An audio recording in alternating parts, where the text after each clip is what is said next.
Good morning, my friends.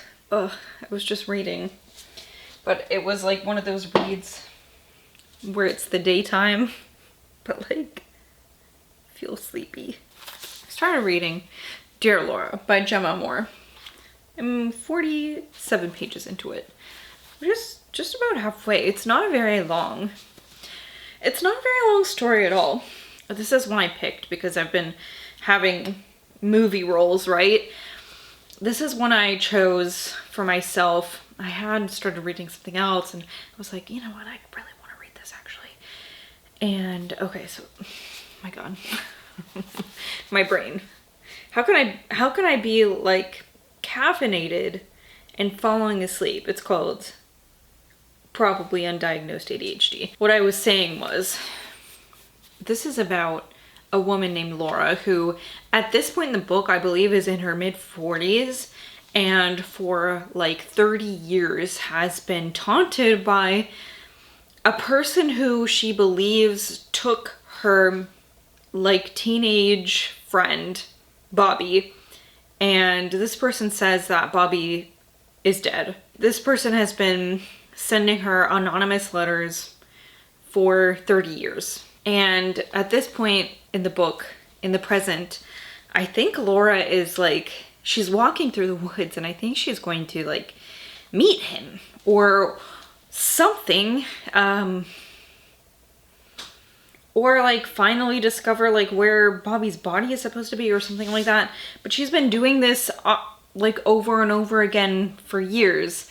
Like getting coordinates and then going to them and discovering nothing.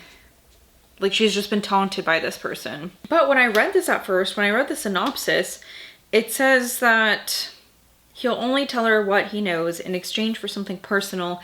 And for some reason I interpreted that as like a secret, right? So I kept saying like secrets when I would talk about this book, but it is not secrets. It's like personal things. So he asks for like a pair of her underwear. He asks for like her used toothbrush and like a sanitary pad and things like that. And it's like, ooh, what a fucking gross weirdo. So obviously this person kidnapped Bobby for gross reasons. And also he's been targeting Laura for gross reasons for years as well.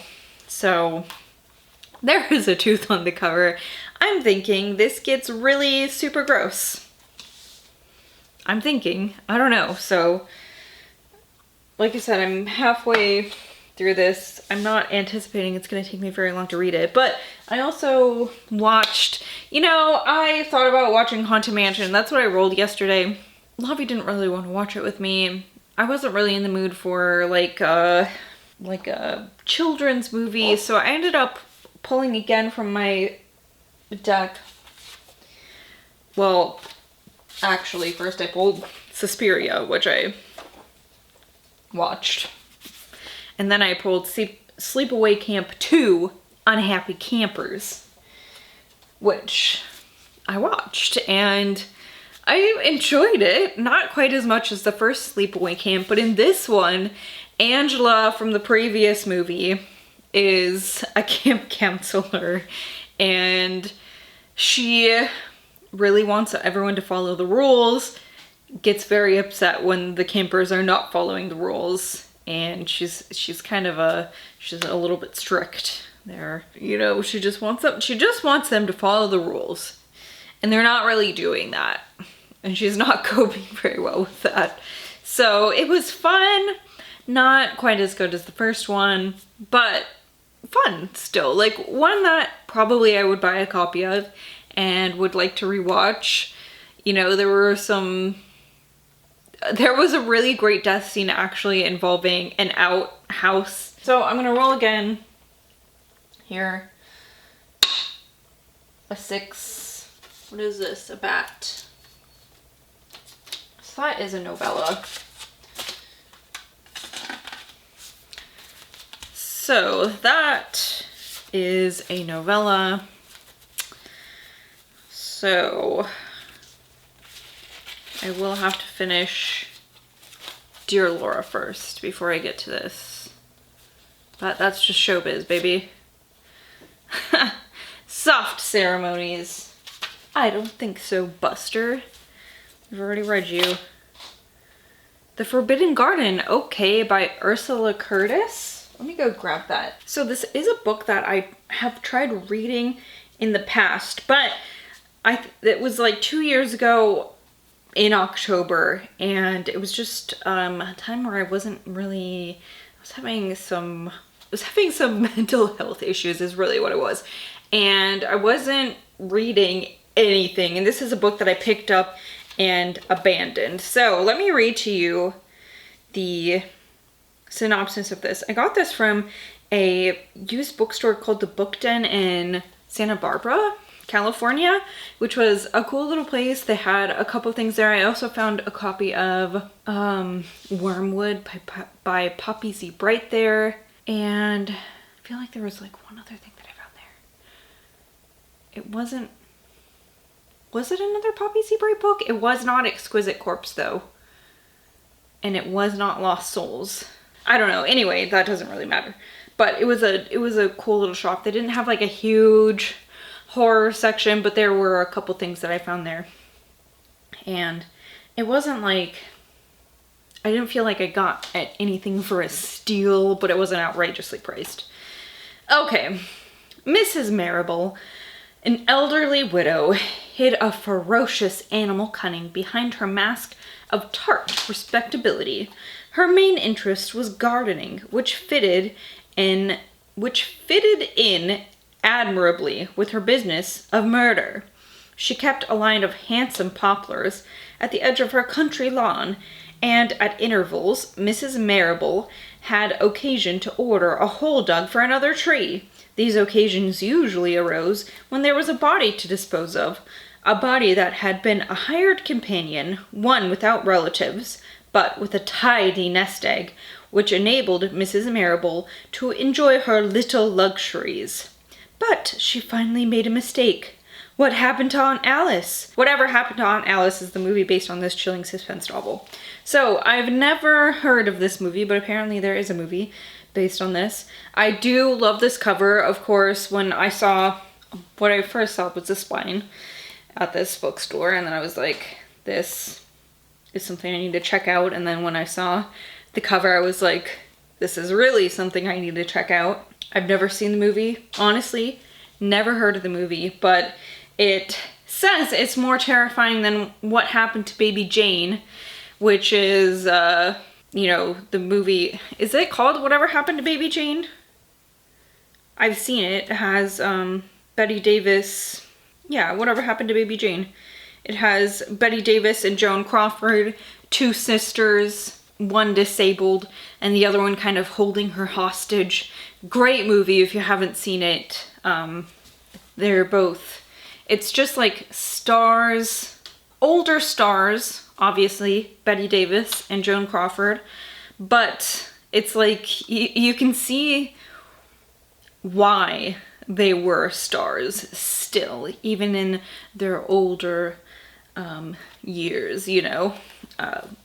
Kind of a crazy movie.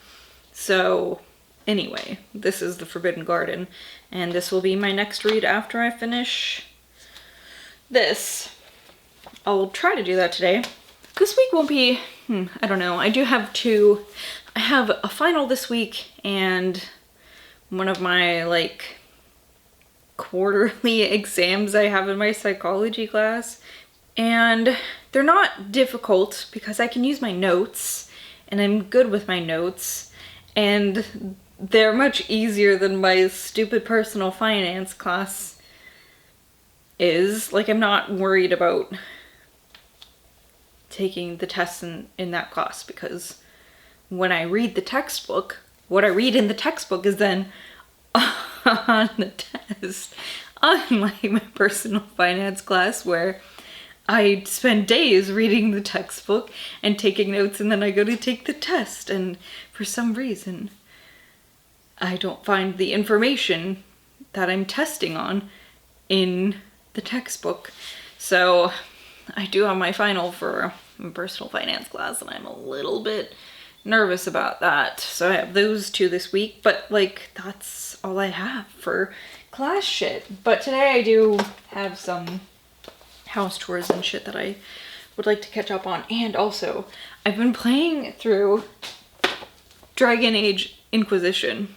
I actually started it in like July, and I'm like really bad about finishing video games because I get distracted and then start other video games, and then I'll be like, oh, I was playing this, and I'm like, well, I better just start over.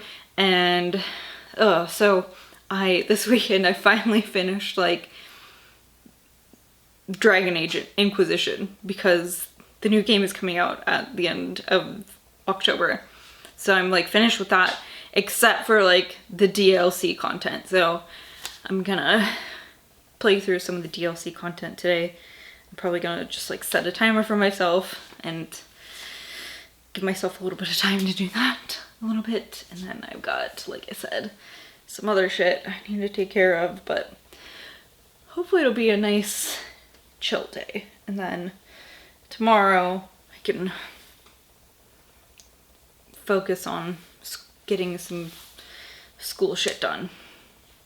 Anyway, so that's it for today. I will update you when I've got Dear Laura read, and then again when I've got The Forbidden Garden read. Okay, bye. Good morning. It's Wednesday, and I'm here because I read some books. First of all, I finished Dear Laura, which I'm realizing I did not grab to have here. But I finished Dear Laura last night by Gemma Amor, and I don't know, I liked it enough. It's not one of my favorite books in the world. This is about a woman in her 40s reflecting on her past and also in the present now, when she is just this whole time really, since she was like 13 or 14, a boy she grew up with and a boy that she loved was abducted, and she's been dealing with this since. She hasn't been able to let go of it because the person who she thinks the person who did this person says that he did this, and he has done things to somewhat prove that he did this. He has been like taunting her by leaving her letters on her birthday. So she has not been able to like heal from this properly. And so for 30 years now, she's been dealing with this. And like in the present, in this book, she is like walking to this location in the woods, and you don't know like what's gonna happen there. So part of me enjoyed parts of it and part of me didn't. And thinking about it, it's like there wasn't parts that I didn't like, actually. There weren't parts that I didn't like, but I wasn't just like, I liked it, I just wasn't blown away by it, I guess is what it was. But I also ended up listening to The Laws of the Skies by Gregoire Courtois. This I listened to on Everand since it was on there, and boy, this one did kind of blow me away. This is like ultra violent camping trip with 6-year-olds where it's like one act of violence triggers this just extreme chaos. All these terrible things happen because of this, and it's just terrible. It's really terrible, especially I think it's hard because some of the things, like the language and some of the actions in this, make you forget that these children are so young, but then other things draw you back to the fact that it's like, oh, these are like kindergarten, first grade age children. And you're like, oh God, that is so awful, and like the end is so terrible, and you're like, oh my God. So good though. Somebody recommended this book to me forever ago. I really need to go back and find out who it was so I can thank them properly, but thank you, whoever you are. If you still watch my channel, thank you. It was so long ago, but so excellent. So excellent. Would also recommend. Great work in translation. This was translated by Rhonda Mullins. Thank you so much, Rhonda, for translating this for us. And then I've just barely started to read The Forbidden Garden. I'm 19 pages in. I read a little bit this morning. And this is about this like very curmudgeonly woman named Elsa Marable, who is killing companions for money, basically. So that's about it for now. Who knows how long she's gonna get away with it for. She thinks she's got it down perfectly. So you know how it is when you get when criminals start to get cocky about their crimes. Usually they start to slip up. So who knows what's gonna happen to old Mrs. Marble. So that's what I've got going on right now. I've watched a few movies. I watched last night, I rewatched Dolls, Stuart Gordon film, which is a really great one. It's got really great stop motion animation, kind of like Puppet Master, but in my mind, even better, I think. Just like dolls attacking people. Whimsical and maybe a nice message at the end of it all, even though dolls are like using a hacksaw to like saw a woman's foot off and stuff like that. You know, but I really like that movie. I watched it for free somewhere. I don't remember where.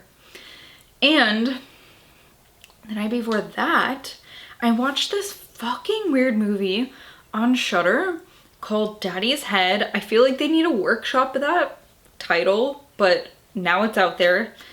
But the movie, I really liked it. It was very strange. It was not a movie I've ever seen before, you know what I mean? It was about this like preteen boy in a mixed family, right? He's with his stepmom and like his dad has died. And he doesn't have any other living relatives. His mom died, and he doesn't have any grandparents or any other relatives. So he's like, I hate my stepmom, and now my dad's dead. So like, it's a really tumultuous situation. And then he starts to see this thing with a face that looks like his dad, and it's trying to tell him that it's his dad. And like, what happens then? So it was a really weird movie. I liked it. I would recommend watching it. I thought it was really weird. Anyway, I need to take my personal finance final today. And then I'm done with my school for the week. I had a psychology exam. Well, yeah, I had one this week and I took it yesterday. I got a 92% on it, which I don't like. But one of the questions it was just like marked wrong when it shouldn't have been. It was about, one of the chapters was about learning. And the question was like, what learning method is like where you learn from watching somebody? And that's called observational learning. And it was marked wrong, and it said like operant learning, which is really when you, what is that? It's like when you make an association between two stimuli, I believe. So it's like that's not it. And it's like, do I even email the professor about it? I don't know. I just have no faith in my, oh, this is like the worst. I've taken online classes before, here and there. This is like the worst online semester I've ever fucking had. It's been terrible. It's been so terrible. I don't know what's up. So I just don't even, if I take all the exams, my worst one will drop off anyway. So I'm just thinking, I don't even fucking worry about it. It's an A anyways. I don't know. Anyway, I'm just a fucking neurotic is what it is. So I will talk to you maybe tomorrow if I finish this book or something. Okay, goodbye. Oh, hello. It's been a few days since I filmed. I've just I've been trying to do some things I've been needing to do. I really needed to do some editing. I had a final to take, things like that. And so here I am, it's Saturday, it's the end of week 4. I've got a lot of things to discuss with you and a Nightworms package to unwrap here. I canceled my Nightworms subscription, so I have this one and then I have next month's package, and then I think I'm done with Nightworms because, not that I think that their product is inferior, but I will say one thing, the one thing I will say is that when initially I signed up, I have been subscribing since the very first package. So I don't even know how many years that is, like 7, I think at this point, maybe 6 or 7 years. You know, we were at first getting like a lot of hand signed things, if I'm remembering right. A lot of like things that were special limited printings, and now not so much. So I was thinking in my mind, like, what are the pros and the cons of having this? And I do think if I were to go out and get every single book that is in this package, it probably would cost me slightly less to be subscribed still, maybe. But that's because we're not getting really like the special edition shit. And also in most packages, I'm really stoked to get like half of the books in here, you know? So that's just me personally, not to say anything about the wonderful curators who have been really successful, you know? And I got this package. I signed up for this package. I was super excited when they announced it after being subscribed to another horror book box that like was really deceitful and had really bad business practices. So like, props to Nightworms for doing this for so long successfully and all that. But like, I think with my allowance that I'm giving myself, you know, I've been doing that.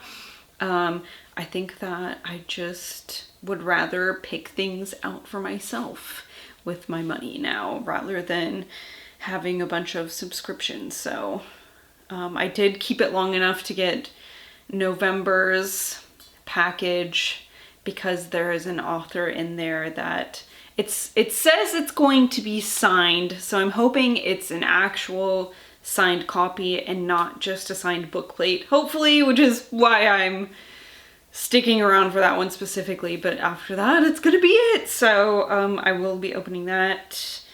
I want to tell you about the 2 books that I read, so let me get those. First, one of my favorite books I've read this year. Definitely my favorite book I've read this month. This is Blood Sugar by Diane Kraus, and holy Shark Week. This was such a really strange, incredible, but like sad and broken book full of broken people. This is told from the perspective of this kid named Jody, who I'm not sure how old he is. Like, I don't feel like quite high school age, but like maybe older middle school. I can't think of a point where they express that. And he hangs out with his young foster sister and another girl that he goes to school with, and like the 3 of them hang out at this like adult man's house. His name is Robbie, and Robbie is also a broken person, and he is not doing anything creepy with the kids. He just like really has like arrested development, you know? something happened in his past, and it's like he was unable to move on from that. And he like is an outcast from their community, and really, so are these kids. Jody and his sister, their mom isn't taking care of them, and this other girl, she has family issues of her own, and they, you know, are outcasts in their community. And Robbie has come up with this plan, and this is not a spoiler, to contaminate Halloween candy and hand it out on Halloween night as a way to get back at these people who, you know, have done them wrong.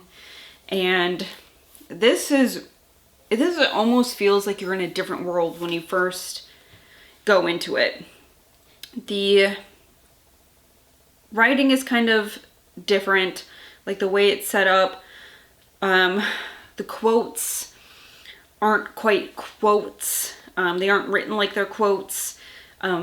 Jody almost has like he almost talks like he's trying to be like gangster language almost. He also doesn't use curse words because Robbie doesn't want him to, so he's made up kind of a different sort of language for that. He is obsessed with the Lord of the Rings, which I really appreciated. And so you kind of have to read a little bit before you understand Jody's lingo. But once you do, it's like, I think that in particular is what makes this book so special. I mean, everything else is also so great. Like, you know, how this story unravels, how you figure out what's happened with everybody. It's just like, this is like just such a great book. And I can't believe I let this sit on my shelf for so long. Damn. This is such a wild book.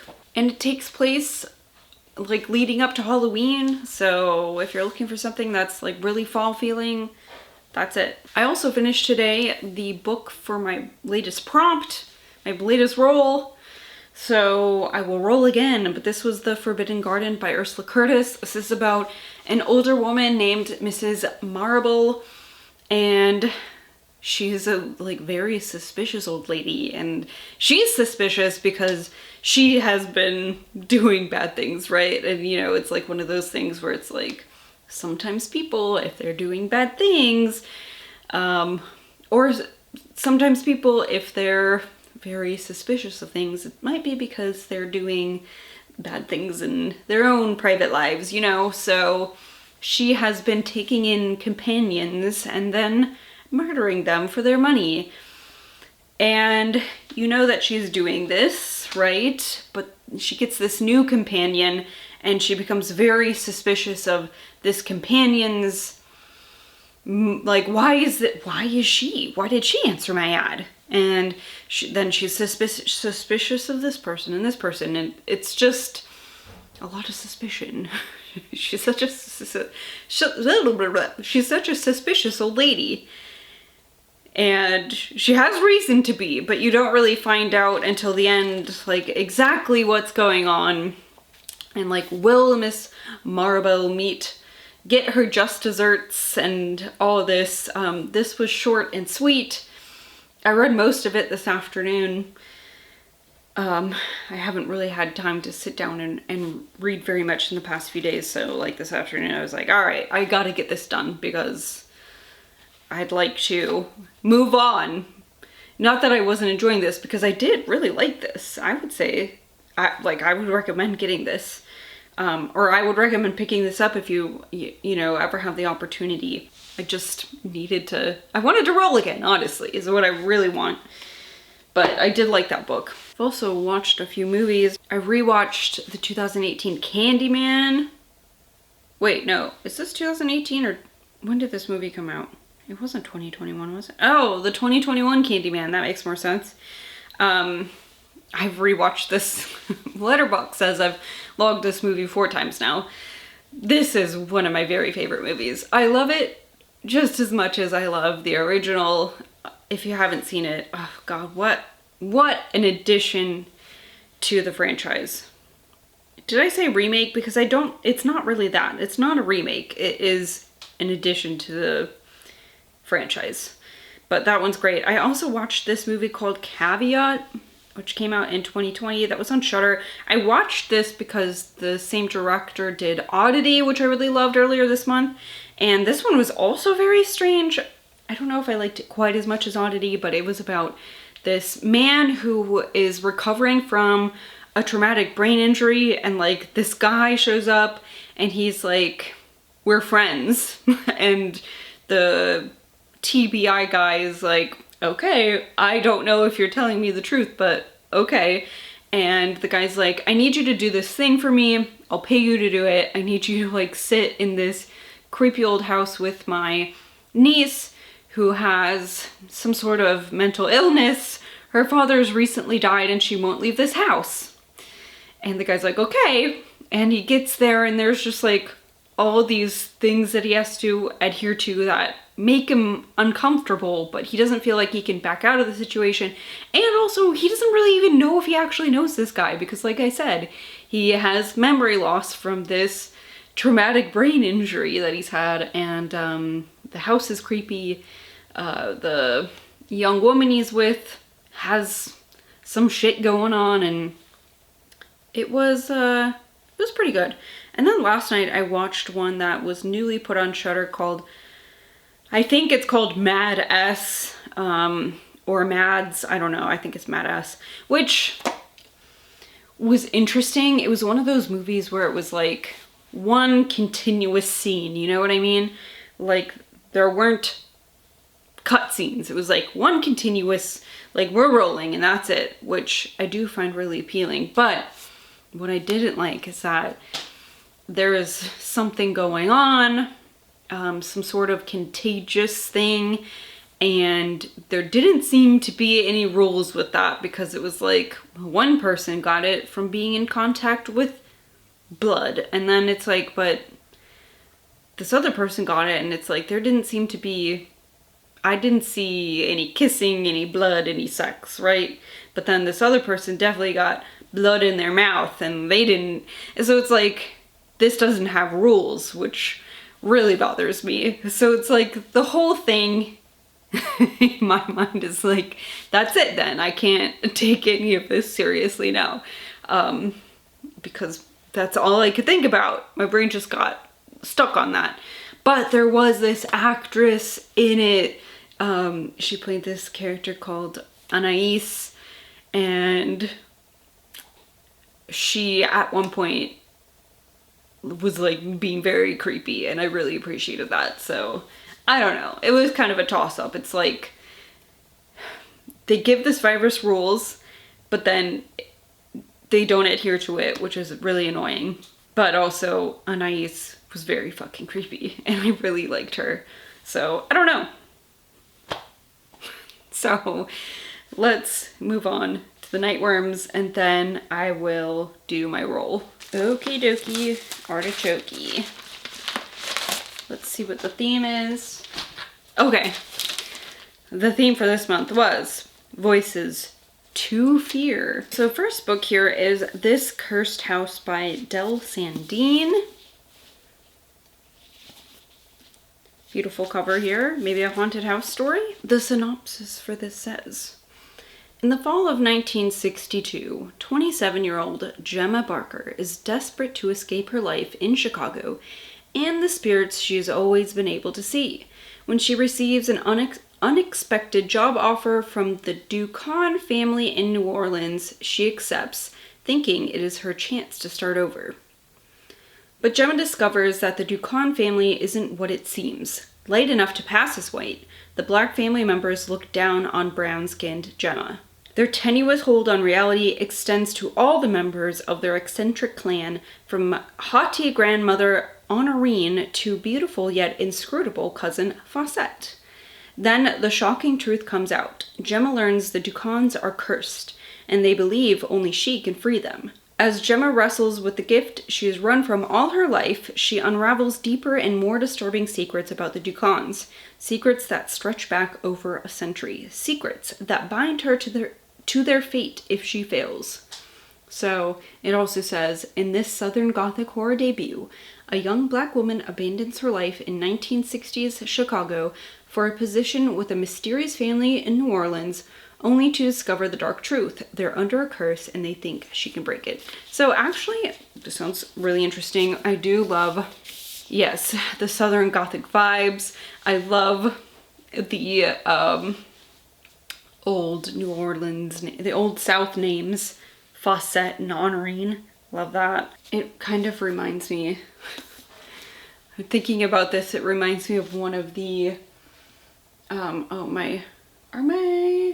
I leave my, yes, my B.C. Andrews up here, the Landry family books, starting with Ruby, is about a family in New Orleans, and I remember one of like the big scandals is that, I don't think it's Ruby, it's been a while since I've read that one, but a character that, if I'm remembering correctly, a character that Ruby goes to school with is what they call an octoroon, which is just terrible, and it's like, she is like 1/8 black, and it's like this big scandal, right? She's like, you find out that she's like white passing. It's like, oh my god. So crazy. So there's that. The one I was excited about when I heard it being announced was Coup de Grace by Sophia Ajram. This I might be putting on a card to put into my pile for the month. Okay, this one sounds so good. Vickin has a plan. Throw himself into the St. Lawrence River in Montreal and end it all for good, believing it to be the only way out for him after a lifetime of depression and pain. But stepping off the subway, he finds himself in an endless looping station. Determined to find a way out again, he starts to explore the rooms and corridors ahead of him. But no matter how many claustrophobic hallways or vast cathedral-esque rooms he passes through, the exit is nowhere in sight. The more he explores his strange new prison, the more he becomes convinced that he hasn't been trapped here accidentally, and among the shadows and concrete, he comes to realize that he almost certainly is not alone. Ooh, yes. This one sounds really good, like a labyrinthine, underground. That sounds so spooky. Oh my god, like I can't. That's actually really terrifying to think about, being trapped like underground in tunnels. Oh, I don't like that. I hate that. I hate the thought of that. And for the goodies. Oh, we've got a little Coup de Grace subway ticket. Non-transferable, valid for one round trip only. I like that. That's really cool. There's also a signed bookplate for Coup de Grace, a signed bookplate for This Cursed House, a cozy little sticker of a little brick house with ghosts having a nice relaxing time outside. It's like a little oh my god, I keep saying autumnal scene. One of the ghosts is reading and the other is rocking in a chair outside with a little coffee in their hand. And this sticker I really like. It's just like a little oval shape with a raven. It looks like it's about to almost swoop down on something. And then the Inksmith bookmark for the month, Voices of Fear. Looks like it's kind of based on the Coup de Grace cover, and some pumpkin spice hot chocolate. Sounds like something Lobby would like. Okay, so that is the Nightworms package for October. That's the month we're in. Oh boy. Okay, let me go get my rolling materials. You know, I am also thinking because I've been wanting to do activities and I have not been rolling activities, if I continue to not get activities, I think the last week of Halloween-a-thon, I'm just going to do my activities, or maybe even if I do roll one or two, before the end of the week. I'm just gonna do the ones that I haven't been able to do because, like, come on. They sound like so much fun and I haven't been able to do any of them except for one. But let's roll here and see what goes down. 6. Last another motherfucking candy. All right. It's a novella. Damn, dude, I'm cursed. It's a curse.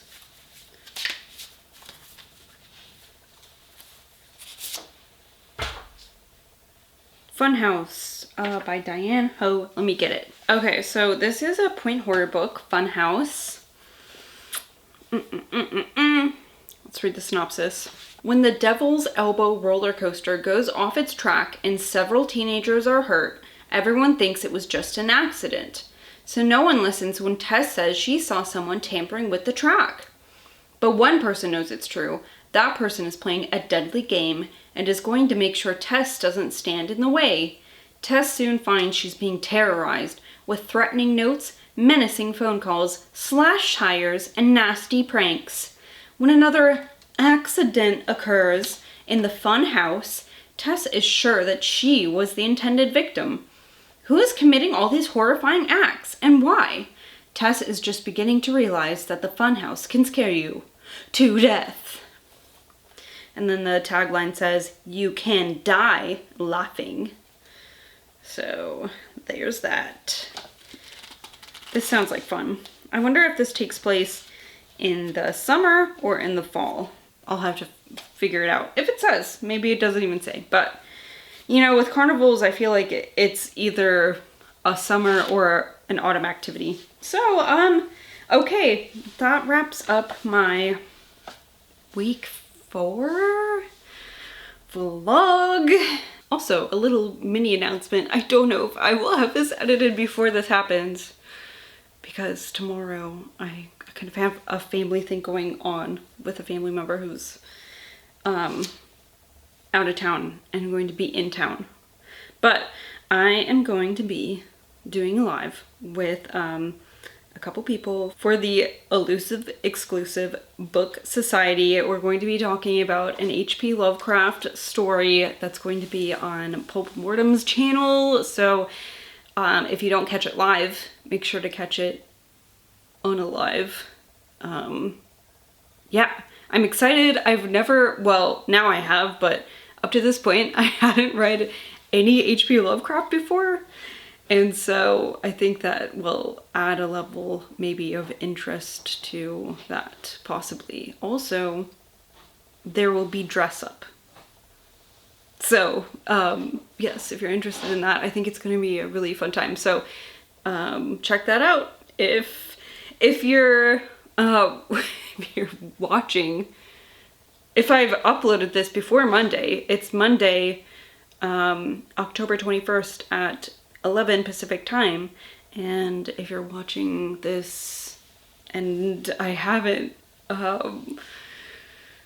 I haven't edited and uploaded this before Monday, watch it now. It's there. So there you go. Woo. Okay, well, I will see you. Thank you so much for another lovely week of Halloween-a-thon.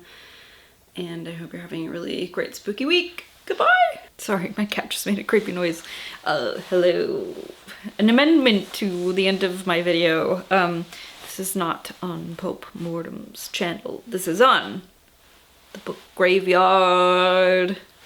They switch who does the live stream, which makes sense because it's three hosts and a guest, so they switch. I wasn't sure whose channel it was going to be on. It's on Book Graveyard, so that's where you can watch it now, because I for sure did not edit this video before we did our live stream. We just did it and I was dressed. Can you guess? Can you guess who I am? Is more like it. I'll give you a hint. It is a Lovecraft character. He's very angry a lot of the time. So yes, go watch that. I think we had a good discussion. I did enjoy the story that we discussed, which surprises me a little bit. So, okay, yes, this is for sure the end of my week 4 discussion because I need to move on to next week's discussion because it is next week. Thank you very much.